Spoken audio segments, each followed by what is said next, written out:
Hello and welcome to a 202 Decades bonus episode. We have been spending a lot of time in a very limited area of the Roman world, mostly Rome. While there have been excursions to the Rhine frontier of Germania, Judea, and to Britain, most of the empire has been neglected. Because this early period of Western history has been very focused on Rome, I wanted to step out of the Eternal City and out of all of Italy and take a look at the provinces. We are dealing with a very interconnected Roman world now, so I think exploring its unity and its diversity will be helpful. This won't be an exhaustive tour of every single province, but we will stop in most of the significant provinces and get a feel for the local happenings. So, without further ado, let's set out. Moving out of Italy, we cross over the Alps and pass down into the province of Gaul in modern France. Gaul had been part of the Roman world for a century now, and was well on its way to becoming a very Roman place. The territory that is now part of the country of France was split into several provinces. The heart of Gaul was split into three provinces, the Thrace Gallii. First, Gallia Aquitania in the southwest, bordering the Pyrenees Mountains and the Atlantic Ocean. Its capital was first at Mediolanum Santunum, but soon moved to Burdigalia, modern Bordeaux. Second was Gallia Belgica in the northwest, covering land near the Rhine River that is today part of northern France, Belgium, Luxembourg, and western Germany, with its capital at Reims and later Trier. Third was Gallia Lugdunensis, a long province stretching from eastern France westward to the regions of Normandy and Brittany. Its capital was Lugdunensis, modern Lyon. High in the Alps were three more very small provinces in a north-south line near the borders of modern France and Italy. They were Alpes Pannoniae, Alpes Cotii, and Alpes Maritimae. Farther south, bordering the Mediterranean, was another province, Narbonensis, which had been Roman for almost a century longer than the Thrace Gallii. The place was by now so Roman that Pliny the Elder says that this region could more truthfully be described as a part of Italy than as a province. So we'll skip this region in our tour. Following Caesar's conquest of the Thrace Gallii, which involved massive political disruptions and the death of up to 1 million of the local Gallic people, work got underway Romanizing the country.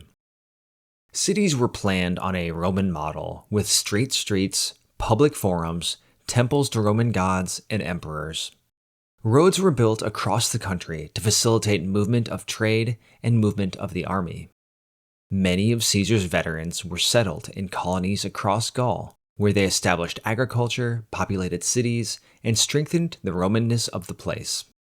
In later centuries, we will see great villas established in the region by the elite and large-scale plantations planted around them.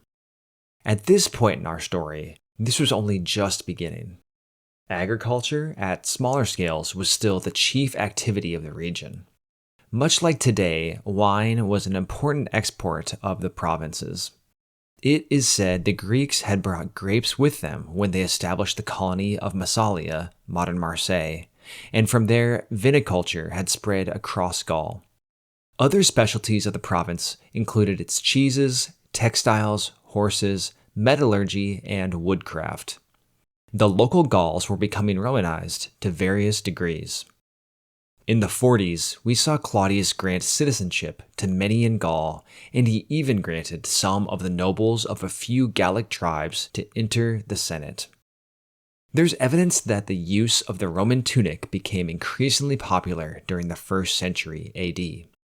Latin began to be adopted by more of the population, and within a couple of centuries, it was said that inhabitants of Gaul spoke a purer Latin than the Italians.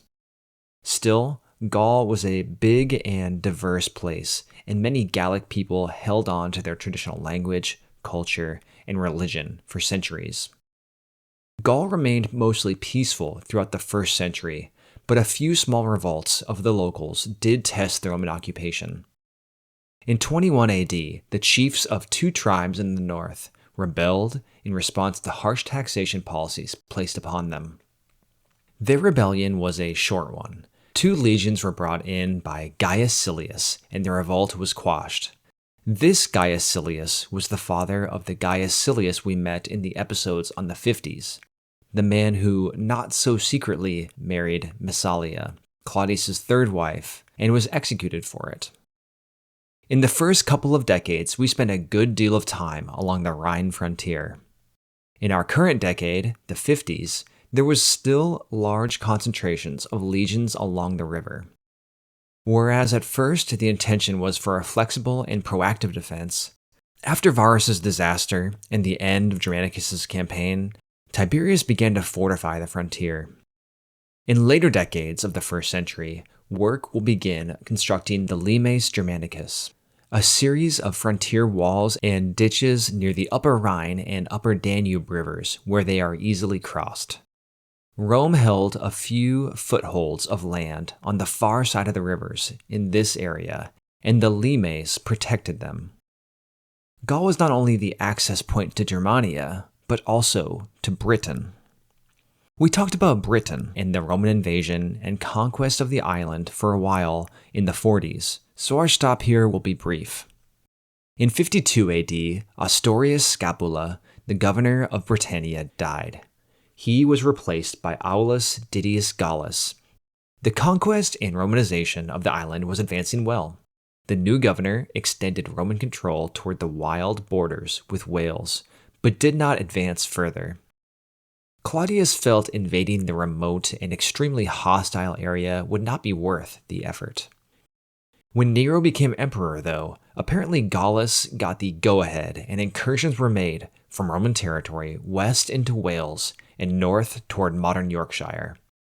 Claudius's caution would soon prove to be warranted. With the armies dispersed at the frontiers of Roman-controlled Britain, we will see a massive revolt break out, much closer to the heart of Roman Britain. The Romans will struggle to bring their soldiers back from the frontiers in time to stop the momentum of the rebellion. Next on our tour, we head south to the Iberian Peninsula, home to modern Spain and Portugal. The Romans generally called the whole peninsula Hispania, but Iberia was also used. I have and will continue to try to refer to the peninsula as Hispania at least until the end of the Roman presence there. Hispania had been linked with Rome for far longer than Gaul or Britain had been. Roman occupation had really begun during the Second Punic War when the general Scipio Africanus had defeated the Carthaginian hold over the south and east of the peninsula. Like Gaul, the Iberian Peninsula was divided into 3 provinces. First was Hispania Citerior Tarraconensis, or just Tarraconensis. This province straddled the whole length of the peninsula in the north, bordering much of the east coast of the Mediterranean, the Pyrenees Mountains, and stretching through what is now Galicia to the Atlantic Ocean. Its capital was Tarraco, modern Tarragona, which sits on the Mediterranean, not far south of Barcelona. Second was Hispania Baetica, in the south of modern Spain, covering most of the modern province of Andalusia along the southern coast of the Mediterranean. It included ancient cities like Gades, modern Cadiz, along the coast, but its capital was inland at Córdoba. Third was Hispania Lusitania, which covered most of what's Portugal today, plus modern Extremadura and the province of Salamanca in Spain. Its capital was Emerita Augusta, modern Mérida. While Roman occupation had started long before, it wasn't until the rule of Augustus that the entire peninsula was brought under Roman control.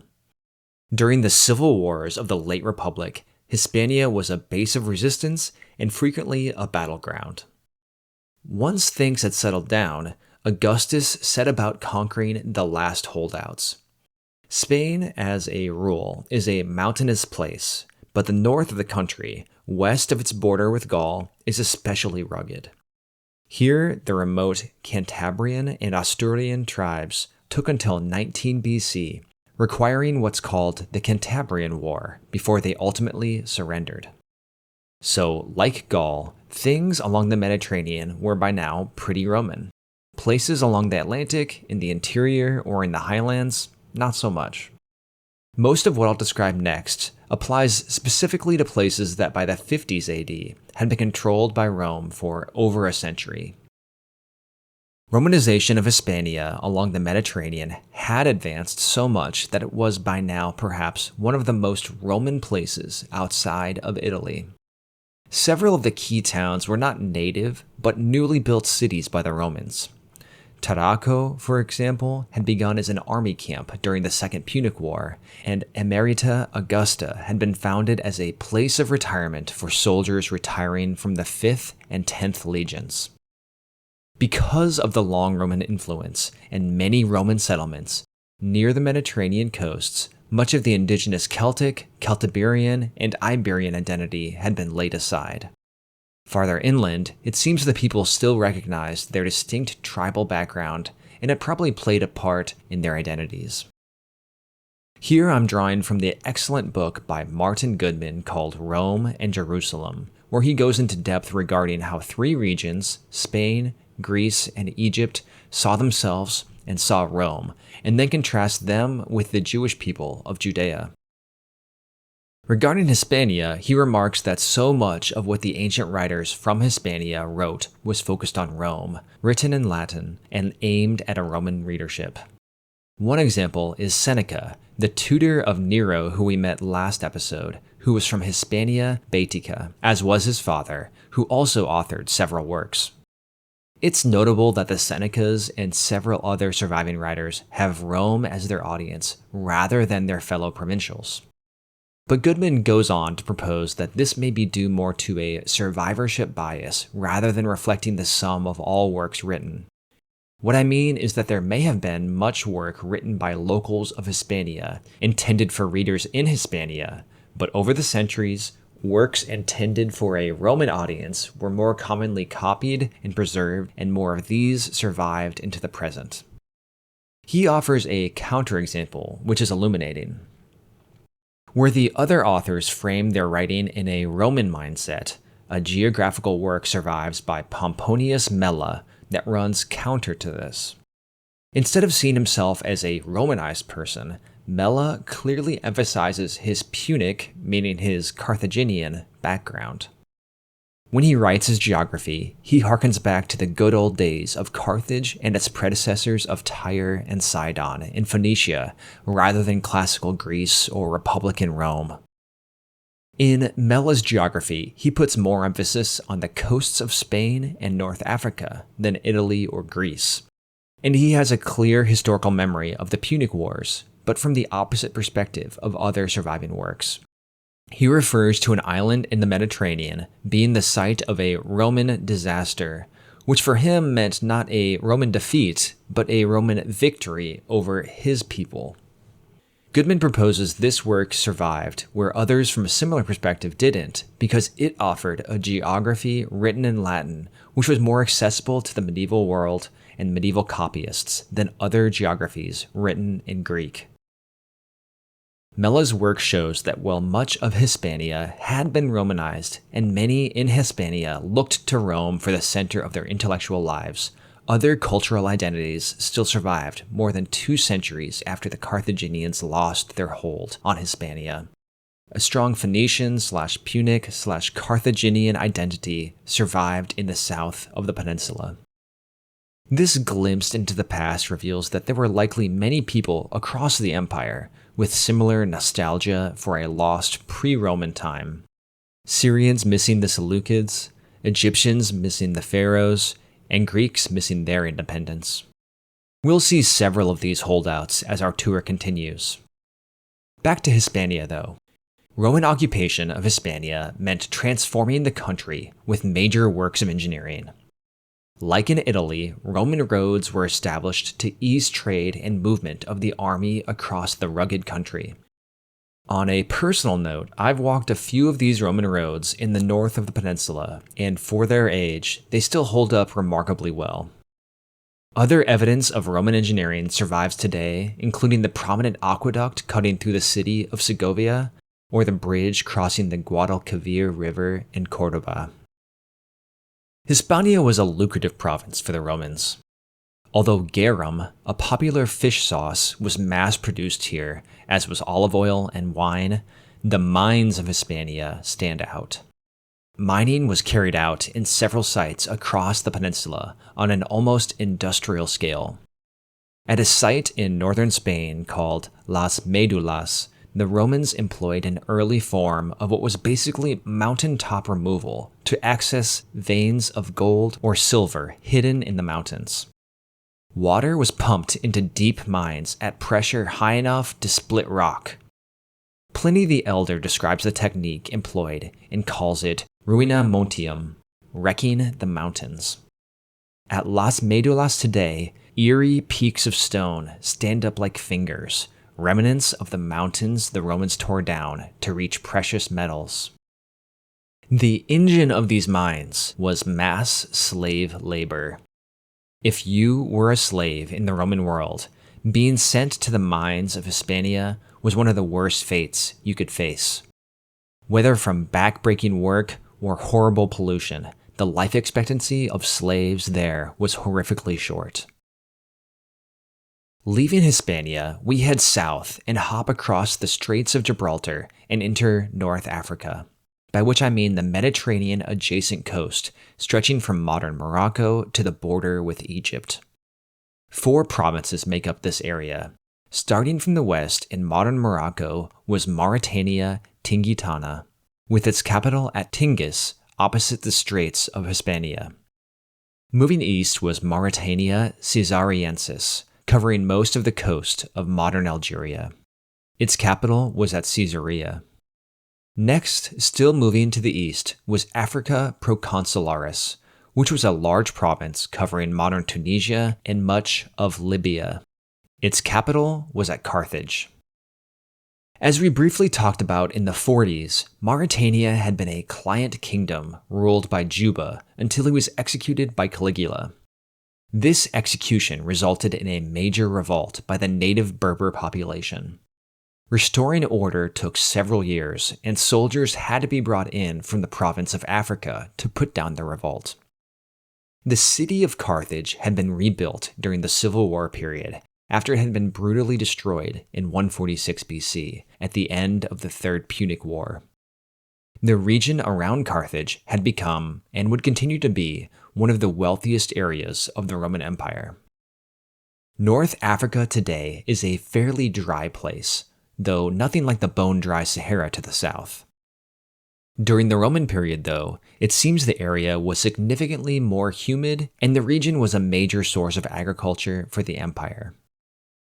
During our period, grain was still probably the chief export, but already a transition was occurring toward farming of more specialized crops, like olive oil and dates. The middle of the 1st century also marked the beginning of production of what is called red slip pottery. This red-orange colored pottery, making up plates, bowls, vases, etc., would go on in later centuries to become a principal export of the region. So much was produced that it has been found all over the Roman world and beyond, with findings as far away as the Hebrides Islands off the coast of Scotland and all the way to India. If you think of North Africa during the rest of the Roman period, think of large-scale export of agriculture and pottery. As we head toward Egypt from Carthage, we will pass through Cyrenaica. This one at first seems strange, as it combines the Libyan coast with the island of Crete into one province. But when you consider that the Greek colonies of Cyrene and Apollonia had been in the region for centuries, and that Crete is about halfway between the North African coast and mainland Greece, the grouping isn't so strange. The capital of this province was Gortyna on Crete. This province, especially in Cyrene, gives us a preview of what we'll find when we reach Egypt. The city of Cyrene, although founded by the Greeks, by this point was very diverse. Likely also home to Berbers, Italians, Egyptians, and others. A significant Jewish population lived in the city too, evidenced by large revolts breaking out among the Jews there in 73 and 115 AD. Important to the region had been the production of silphium. This plant was used across the ancient world as a contraceptive, but apparently it only grew well in Cyrenaica. The exact identity of the plant is still unknown, and it's thought that overharvesting during or soon after our current decade led to the extinction of the plant by no later than the end of the 2nd century. Next, we pass into Egypt. When Egypt comes to mind in the Roman world, your thoughts should probably be categorized into either Alexandria or the rest of Egypt. Let's start with Alexandria. The city was founded by Alexander the Great, of course, in 331 BC. After the death of Alexander, the city became home to the Ptolemaic dynasty, one of the Diadochi, the generals who split up the remains of Alexander's empire. The Ptolemies controlled Egypt and occasionally surrounding territory for centuries, ruling from their capital of Alexandria. Under their rule, the city grew to a massive size and became a center of Greek culture. It's estimated the city's population was up to 300,000 under the Ptolemies.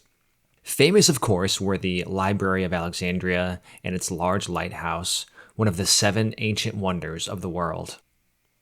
The city played a key role in the final stages of the civil wars of the late Republic. If you want a refresher, go back and listen to the final prologue episode of this series.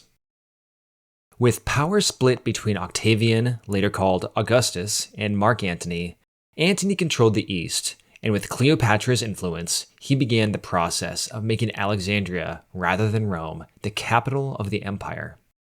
If Antony had won at Actium, it's likely he would have succeeded in this. But Augustus had won, and Antony and Cleopatra had died, the line of Ptolemaic rulers of Egypt ending with her. Augustus had used the vast wealth of Egypt to fund his restructuring of Roman politics. Holding Egypt was key to the establishment of the Principate, so much so that to secure it, members of the senatorial class were forbidden from entering the province without specific permission from the princeps. Germanicus had entered Egypt shortly before his death without permission of Tiberius, and if you adhere to the Tiberius killed Germanicus theory, this violation could be taken as a proximate cause. In our decade, Alexandria was second only to Rome in size. It was an especially cosmopolitan and diverse place, with a thin Roman veneer, a large Greek population making up much of the elite, a large community of Jews, and no doubt a significant proportion of local Egyptians. Given its size and economic pull, undoubtedly Arabs, Syrians, Nubians, Armenians, and probably even Indians could be found living or trading along its streets. The 2 largest non-Egyptian communities were the Greeks and the Jews, and the 2 often came into conflict over their competing rights and privileges.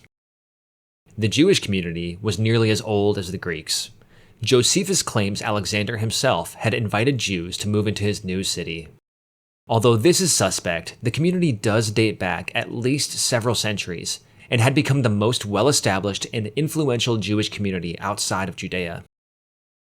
In 38 AD, Herod Agrippa, who would later help Claudius become emperor, was sent to Alexandria by Caligula. Caligula didn't trust Flaccus, the governor of Egypt, so he had Agrippa drop in unannounced. Agrippa's arrival was met by jeers and insults from the Greek population, who saw him as the king of the Jews, whether or not that was his official title. With the Greeks incensed, Flaccus had tried to calm them by removing a privilege of the Jews, their right not to worship the emperor. Flaccus ordered statues of Caligula be placed in their synagogues. The Jews, of course, were outraged at this violation, and they physically resisted entry to their synagogues. This resulted in violence, and atrocities were perpetrated on both sides. Eventually, when the fighting died down, the Jews of Alexandria were forced out of much of the city and required to live in their own quarter. Our source for this period in Alexandria is the great Jewish writer Philo. Tensions rose shortly after in the city when word came that Caligula intended to have a golden statue of himself placed in the Temple of Jerusalem. Philo himself wrote an appeal to the emperor explaining why the Jews could not tolerate this. Even the governor of Syria appealed to Caligula, and either the matter was dropped or Caligula was slain before his orders could be enforced. Tensions were not only between Greek and Jew, but also between the two communities and Rome itself. The Jewish hostility to Roman rule is obvious. Rome officially encouraged the imperial cult and viewed many of the Jews' customs, especially resting on the Sabbath, bizarre and foreign.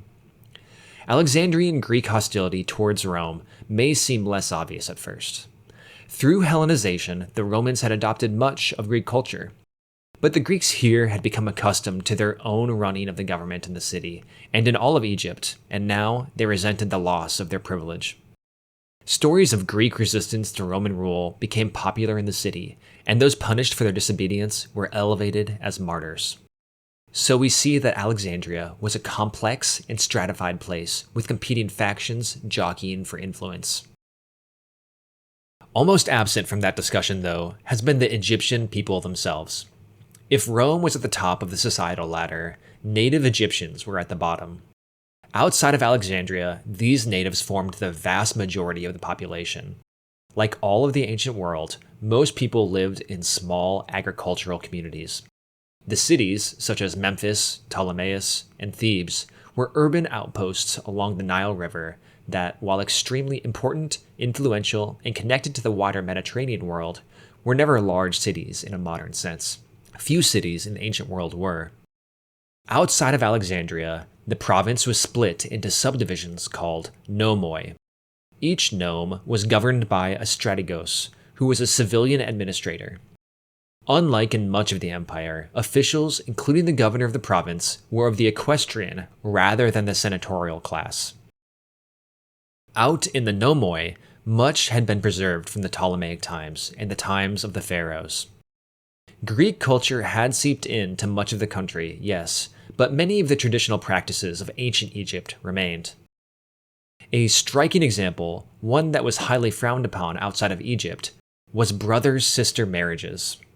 Evidence for this shows up in contracts, census records, and in private letters. The practice was common, but not universal. A record found from a private citizen shows that of a specific man's 5 children, 2 of them married.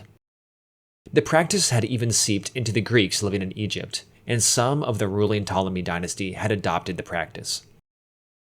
For Romans, though, this was an alien custom, and it remained illegal for anyone who was a Roman citizen. The Egyptian religion also lived on in the province.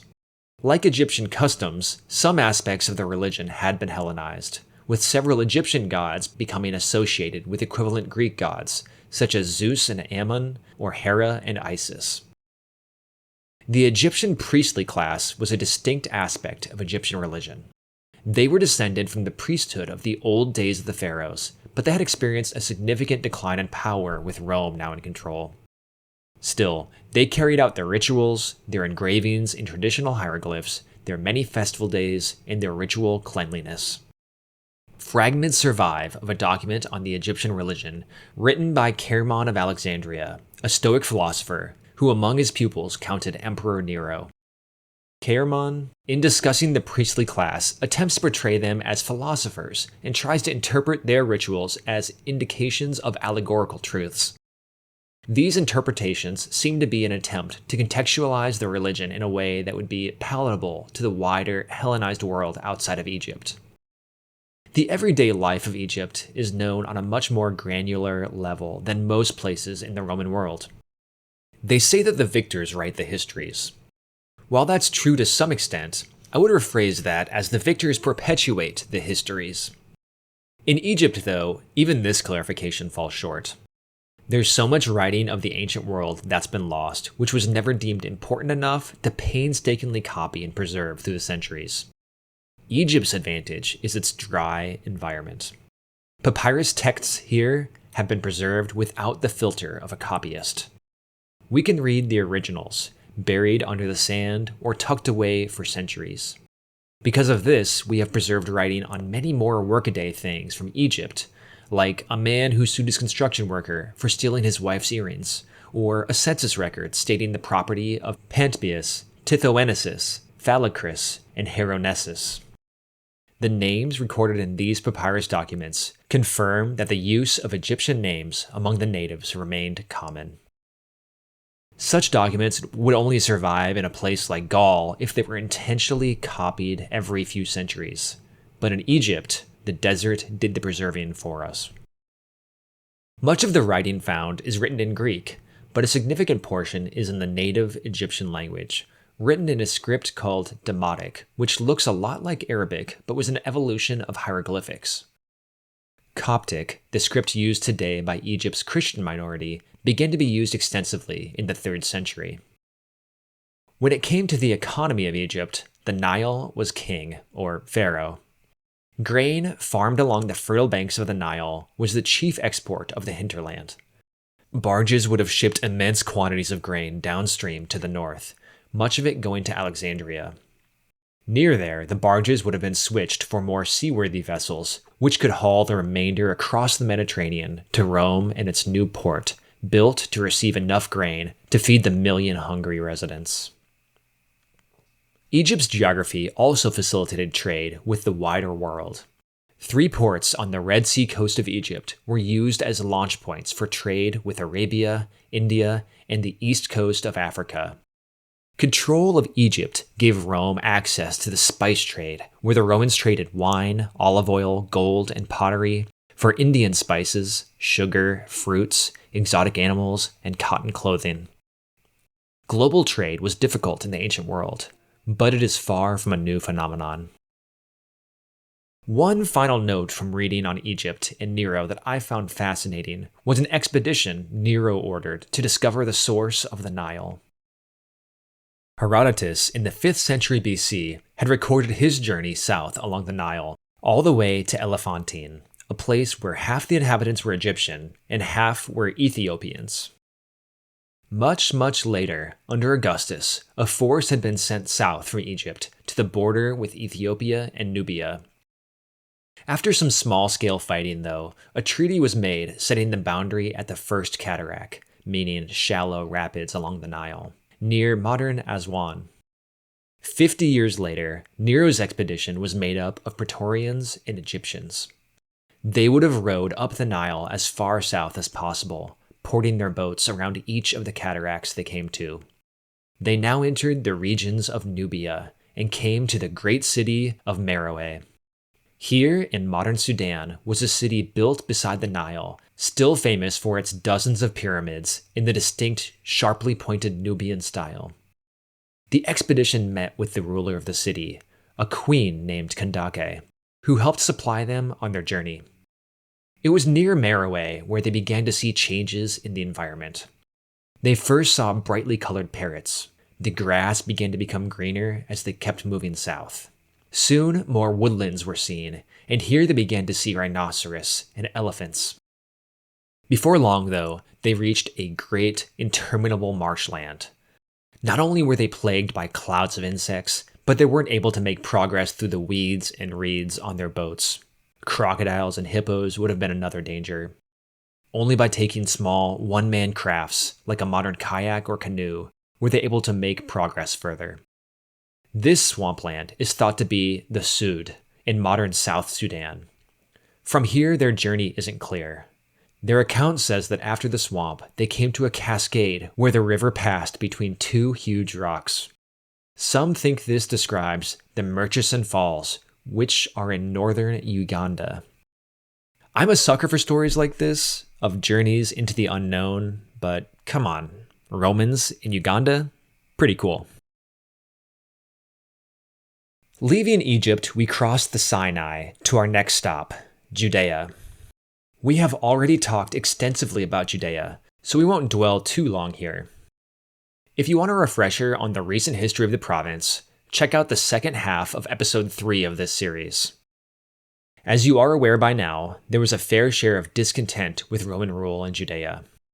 But let's not overstate things. Josephus mentions there was much unrest in the first half of the 1st century, but then fails to give many examples of real resistance to Roman rule. Overall, I would say that Judea was simmering with frustration throughout this period. The provocations of Caligula had added heat to the fire, but the unrest was not boiling yet. Outside of Jerusalem, more fuel was added to the fire in 54 AD. In the coastal city of Caesarea, which was in Judea but had a significant Gentile population, a local ordinance was passed which restricted the rights of the city's Jews. This caused riots and counter-riots between the Jewish and Gentile populations, requiring intervention of the local garrison. Mostly Syrians, they took the side of the Gentiles, leaving the Jews feeling abandoned and persecuted. The Jews now armed themselves and gathered in the market. The governor of Judea, Antonius Felix, who was the brother of the freedman Pallas, who we talked about in the last 2 episodes, had to respond. Unable to talk the Jews out of their anger, he ordered his soldiers to charge them, resulting in a bloodbath. The violence continued, and Nero was asked to arbitrate. His response left the Jews unsatisfied. More fuel on the fire. When we reach the 60s, we will see that temperature come to a boiling point and spill over into the Great Jewish Revolt.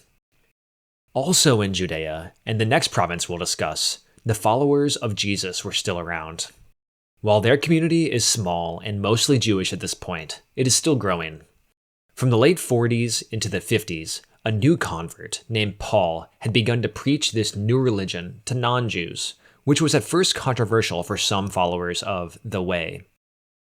He traveled throughout Anatolia, Macedonia, and Greece several times, preaching and gaining new followers to his religion and instructing those already following Jesus. These followers had begun to be called Christians in a city called Antioch, the chief city of our next province, Syria. We reach Syria by traveling north along the coast of the Mediterranean from Judea. Syria in the classical world is slightly different than the modern Syria of today, and includes what is today modern Lebanon along with the west half of modern Syria. Besides Antioch, key cities of the province were Tripoli, Tyre, Beirut, Apamea, Palmyra, and Damascus. Syria was a rich province, benefiting from lucrative agriculture, artisan crafts, incense, perfume, but especially trade with the East. Taxes on this trade, and on the rather large cities of this province, made the Romans a great deal of money. Antioch, though, was the most important city in the province. The city had been founded by Seleucus, one of the other generals of Alexander the Great. Supposedly, Seleucus chose the site after an eagle was released with a piece of sacrificial meat. The place it landed would be the center stone of the new town. Antioch was tucked between the base of a large, steep mountain called Mount Silpius and the river Orontes. Like Alexandria, the city was developed in a planned fashion along a grid system, unlike the twisting organic layout of early Rome. At its founding, the city was populated by a mix of the local Syrians and Phoenicians, along with several thousand Athenians and Macedonians. Antioch quickly grew into an extremely diverse and cosmopolitan place, a true crossroads of the empire. By the time of the 1st century, the city seems to have had 200 to 300,000 residents, and it was the 3rd largest city in the empire, after Rome and Alexandria. Unfortunately, fewer records of the city survive after the Seleucid period and before the Christian period. We know a great theater was built on an island in the Orontes, connected to the city by bridges. A forum was built after the style of the forum in Rome. A great temple to Jupiter on the slopes just above the city, and a large hippodrome, a stadium for chariot racing, was constructed on the edge of town, with seating for 80,000 spectators. We know Pompey visited the city when he conquered the east. Caesar stopped by in 47 BC.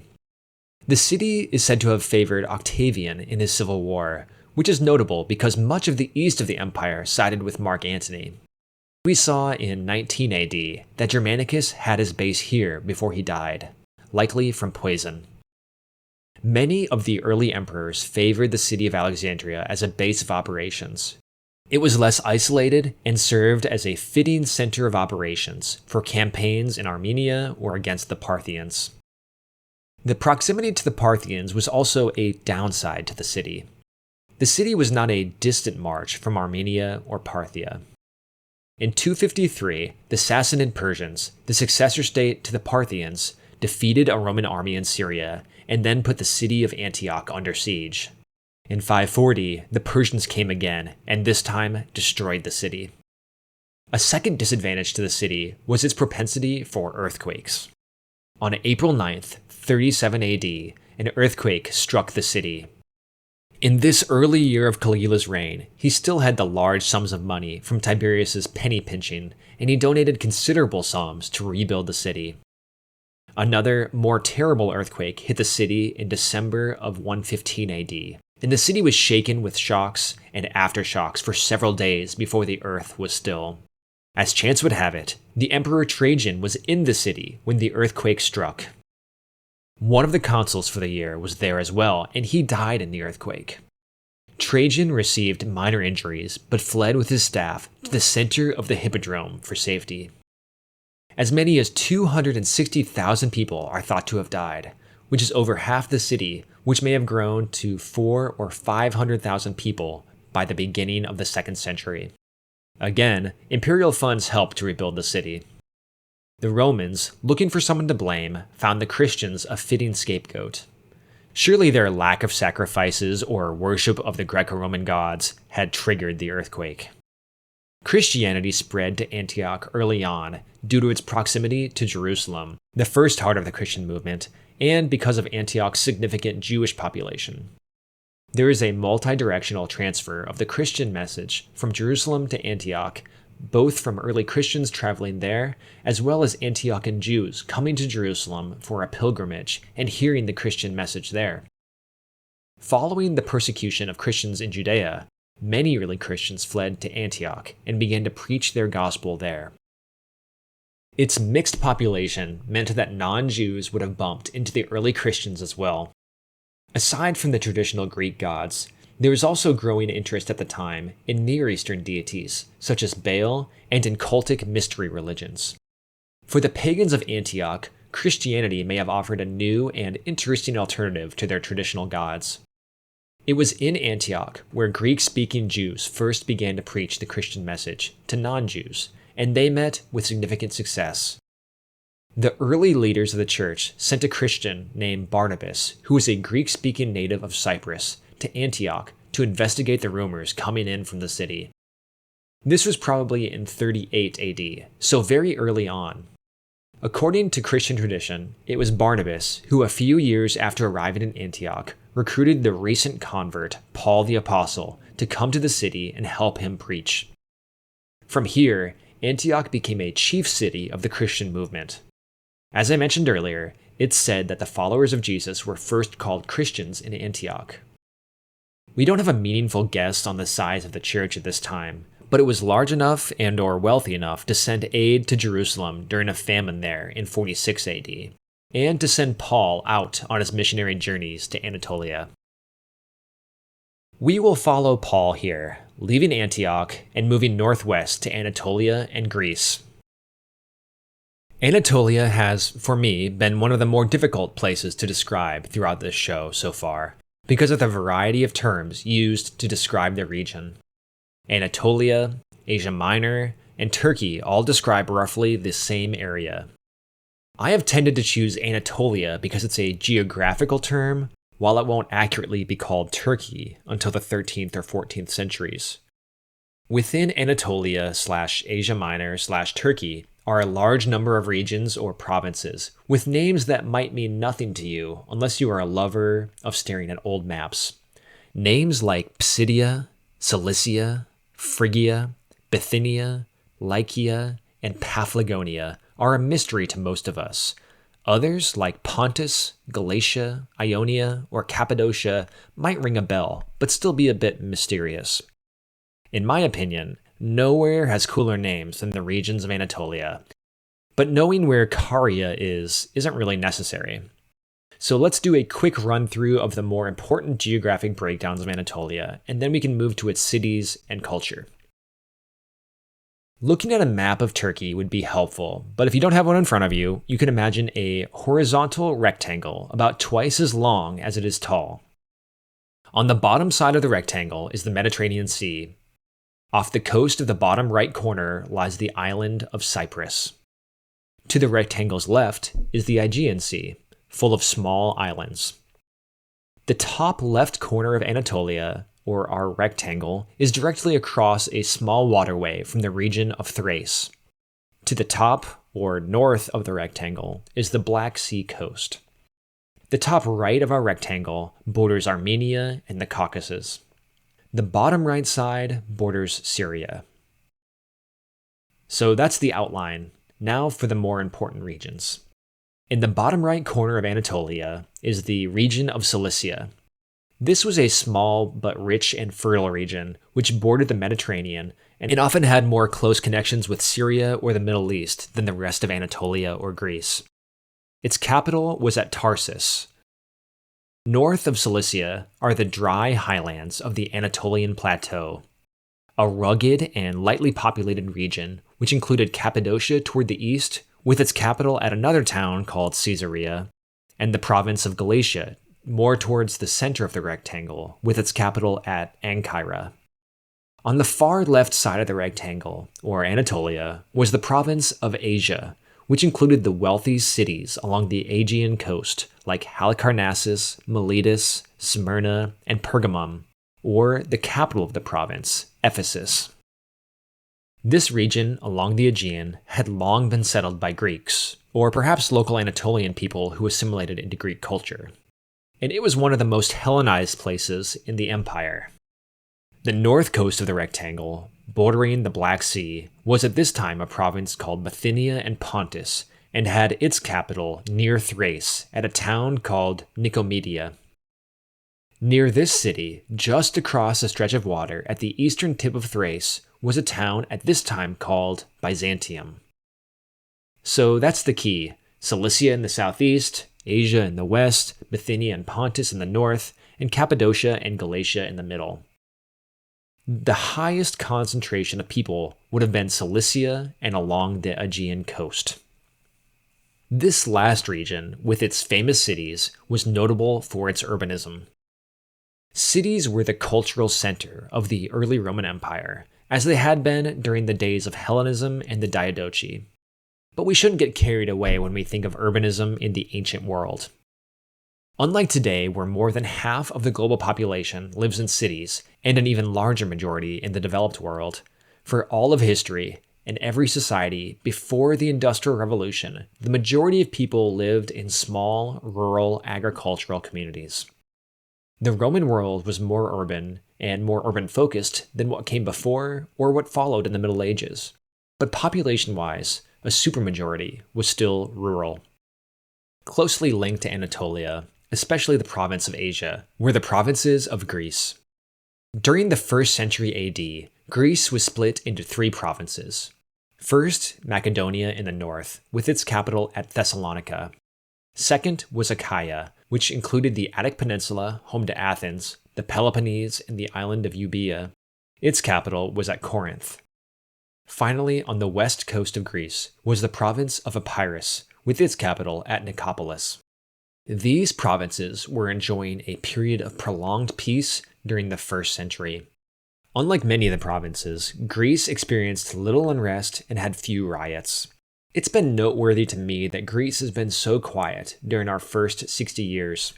And even in the late Republic, little of political significance had risen to the level of our story.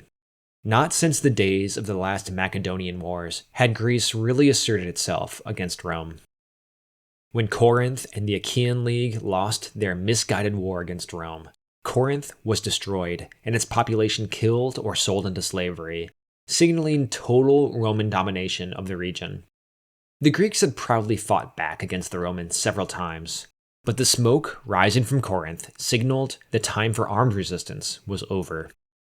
And yet, in a sense, Greece had conquered Rome. Greek culture, philosophy, religion, sports, art, and architecture had greatly impacted the Romans since the first Roman forays into Greece. Rich families hired Greek tutors to educate their children. and hired Greek artisans to make statues for them. Even those as distinguished as Nero looked to Greece and admired its music, its theater, and its athletic traditions. Greek culture was considered prestigious, and this has helped ensure that, unlike many places in the Roman world, local writing has survived. Greek documents were more likely to be considered worth preserving or copying than documents from most other provinces. Unlike writers in any other province, Greek writers felt they could take more pride in their Greekness than their Romanness. The Greeks themselves, and I'm talking about Greeks both in what is modern Greece and across the Aegean in the province of Asia, were extremely proud of their heritage. I'm drawing from Martin Goodman again here. Greek writers frequently looked to their glorious past for inspiration, not just to a wider Greek heritage, but specifically to a local identity. Goodman points out that Plutarch, who wrote a series of biographies comparing famous Greeks and Romans, peppers his work with references to his own small town of Cyrenaica. When much of the Roman Empire had embraced a wider Greek culture, laying claim to a more focused Greek identity was a way to stand out. The Greeks had never been a united people. Only under Alexander had most of the Greek world been focused on a common purpose. Being under Roman control led the Greeks to share some small degree of Greek identity, more than in pre-Roman times, but as ever, there was still a greater focus on their own local civic pride. During the Roman period, there were two options: either focus on becoming a leader of your city, or hope to make it as an outsider in Rome. The latter option offered more wide-ranging prestige, but a Greek at this time would have had no real hope of rising in the Roman-ruled empire. Sure, there were some exceptions, such as the freedman Pallas, who was Greek by ancestry, but had first been a slave before being freed, recognized for his talents, and brought into the administration of Claudius. But this was the exception. The more common path for an ambitious Greek was to rise in their own city. The rich of Greece spent money adorning their home city rather than building countryside villas. This patronage and beautification of the cities led the major Greek cities to become exceptionally beautiful and adorned with art. Two of the most important and familiar of the cities of Greece would have been Corinth and Athens. Like I just mentioned, Corinth had been destroyed in 146 BC, the same year the Romans wiped Carthage off the map. Like the Carthaginian city, Corinth had also been rebuilt. The Romans had made this their capital of Achaia due to its location at a crossroads between the Peloponnese and mainland Greece, as well as a portage point from the Aegean to the Gulf of Corinth. Porting your ship over Corinth's isthmus allowed skipping the journey around the Peloponnese. Athens enjoyed favor because of its history of art, culture, and philosophy. Gifts given from Roman patrons to this city were common. Caesar had helped remodel the Agora of Athens after the model of the Roman Forum. Most significant of the patrons of Athens was the Emperor Hadrian in the early 2nd century, who had enacted a lavish building program and completed the massive temple of Olympian Zeus, which was finished more than 600 years after work began in the 6th century BC.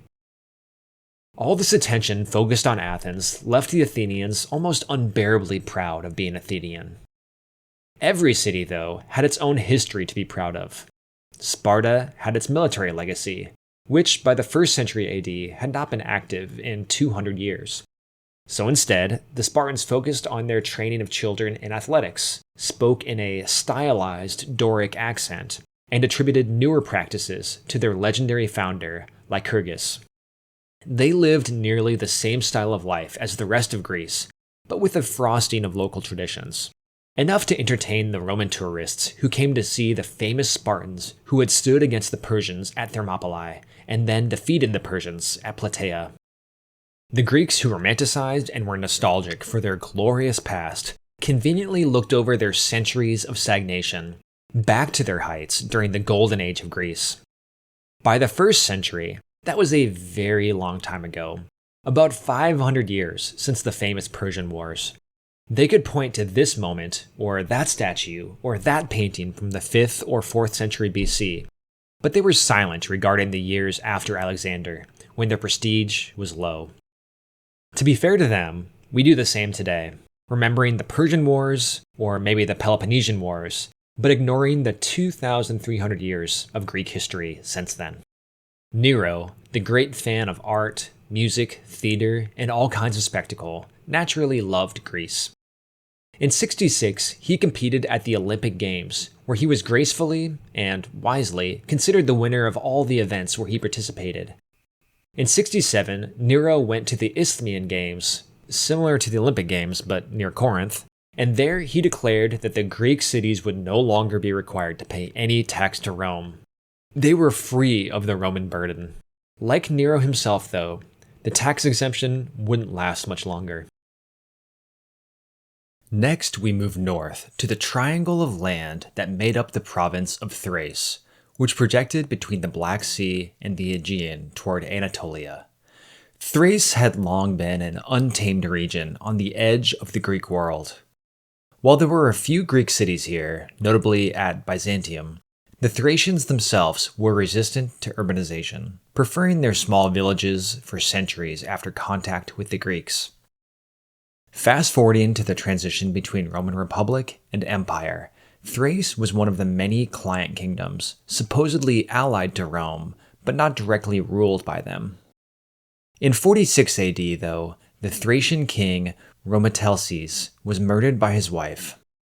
With this, Claudius ended the status of Thrace and made it into a Roman province, with its capital in the south, at Perinthus.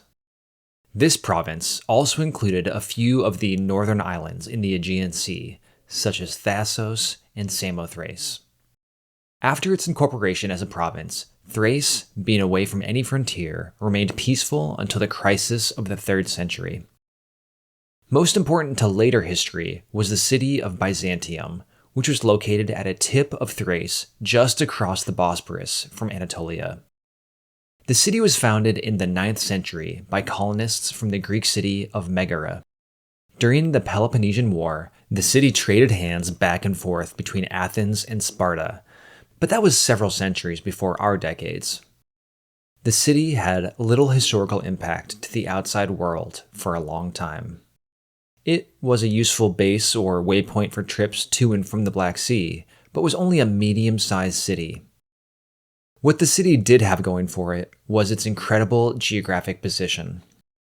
In a moment of genius, Emperor Constantine in the 4th century would make this town into his new capital, soon renamed Constantinople. I promise this won't be the last time you hear that word in this series. From Thrace, we now move north to the provinces of Moesia, Pannonia, and Dalmatia. To be honest, I have less to say about these provinces than most of the others, but I can at least give some geography and background. Moesia bordered the Black Sea on its eastern side and the Danube River on its north.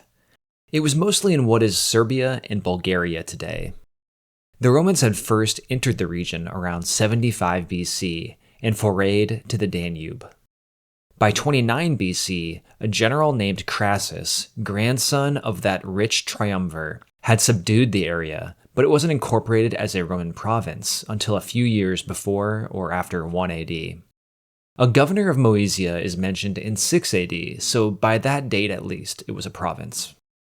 The inhabitants of this province were mostly Dacians and the Moesians, who lent the province its name. The province was fairly remote from the center of the Roman political and cultural world. Augustus used this fact to exile Ovid the poet, who was condemned for his immoral poetry.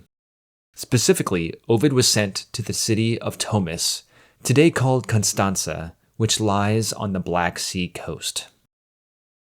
The province would see heavy use by the central imperial administration in the coming decades for the war with the Dacians, who had lived on the opposite side of the Danube. In 86, Durrus, the king of the Dacians, ordered an invasion of Moesia, where they surprised and annihilated the Roman defenses. The Roman response was swift, and most of the remainder of the Dacian War took place in Dacia itself. We'll cover all of that in just a few decades. Pannonia was a province along the upper Danube in modern eastern Austria and western Hungary. Its name is thought to come from a local language where the root pan meant swamp or wetlands, similar to the now less common English word fen. According to Pliny the Elder, the region was heavily forested, especially famous for its huge oak trees. Pannonia's economy was based on timber and the growing of hardier grains like oat and barley. Hunting was popular here too. There were many mines in the mountainous areas where the provinces met the Alps. The province was slowly captured over a couple of centuries by the Romans, who were trying to link their territory lying on the Balkan side of the Adriatic to Italy. To do this, they had to expand into Pannonia. Under Augustus and his philosophy of relying on natural borders, he pushed Roman control to its logical end, the Danube River. Initially, it was part of a larger province of Illyricum. In 6 AD, a huge revolt broke out in Illyria, which we covered briefly in the first episode of the Decades. This revolt against Roman rule required Tiberius and Germanicus to come and fight a 4-year campaign of attrition to regain control. The Illyrians finally gave up the fight when the Romans destroyed their crops year after year. Following the war, Illyricum was split into the provinces of Pannonia and Dalmatia. Along the Danube, there were several legions stationed to keep the German tribes, like the nearby Marcomanni, and other local tribes contained on the other side of the Danube. Next decade, we'll see these Danube legions play a key role in the political merry-go-round spinning the Roman world. Dalmatia was the other half of the remnant of the old province of Illyricum. Named after the Dalmatii tribe in the area, today it would make up the western parts of Croatia, Bosnia, Montenegro, Serbia, and Kosovo. The Romans had fought 3 Illyrian wars during the 3rd and 2nd centuries BC, destroying the local RDI kingdom and creating Roman protectorates in its place. Still, the area wasn't totally under Roman control. Piracy originating from Dalmatia and raiding the eastern coast of Italy was a large enough problem that Augustus invaded Dalmatia, subdued it, and made it into a full province in 27 BC. As we just saw, the province continued to be a problem for the Romans, and that huge revolt broke out in 6 AD, which threatened to pull the area out of Roman control. In the long term, the province was too important for the Romans, given its proximity to Italy and Greece, for it ever to be allowed to become independent. We are heading into the homestretch here as we approach the Alps. The Eastern Alps were in the province of Noricum. Noricum was populated mostly by Celtic people, who were an independent kingdom until they asked Rome for help, dealing with the Teutons and Cimbri, who were Germanic people who invaded at the beginning of the 1st century BC. From then, Noricum was an allied kingdom of Rome. With its large mining and metalworking industry, the kingdom threw its support behind Caesar during his civil war and supplied him with cavalry as well. It became a client kingdom in 16 BC, and Claudius integrated it fully as a province during his reign. Just to the west was the province of Raetia, in what is now Switzerland. Raetia had been conquered in 15 BC, when Tiberius and Drusus had campaigned here. German incursions had been a frequent problem for the native people here, and when the Romans took over, defenses were built in the north of the province. Beginning in the early 2nd century AD, the Romans began constructing a long, defensive wall that protected the V-shaped area between the upper reaches of the Rhine and the Danube that jutted into Roman territory. This border wall, which I mentioned when talking about Gaul, was called a lime, the plural being limites, and it protected the area of land on the far side of the rivers from German invasion. Raetia itself soon became thoroughly Romanized, with evidence of Roman gods being worshipped, Roman roads crossing the mountains, and several buildings have been found featuring underfloor heating systems. Economically, the province produced a lot of minerals. Like its neighbor Noricum, the mines in Raetia supplied a lot of iron and other metals for Roman industry, and in agriculture, cattle in the valleys, vineyards in the lowland slopes. Augustus was said to have favored the wine from Raetia. Reaching the Alps and the border with Gaul, we have now completed a full circle in our tour. The ride is over. Please collect your bags and ensure you've left nothing in your seat. Perhaps it would be best not to unpack your bags just yet, though. Next time, we will jump into another whirlwind of travel across the Roman Empire. In the 60s, we'll spend time in Britain, Armenia, Judea, and Rome, of course. I'm looking forward to seeing you there. Till next time.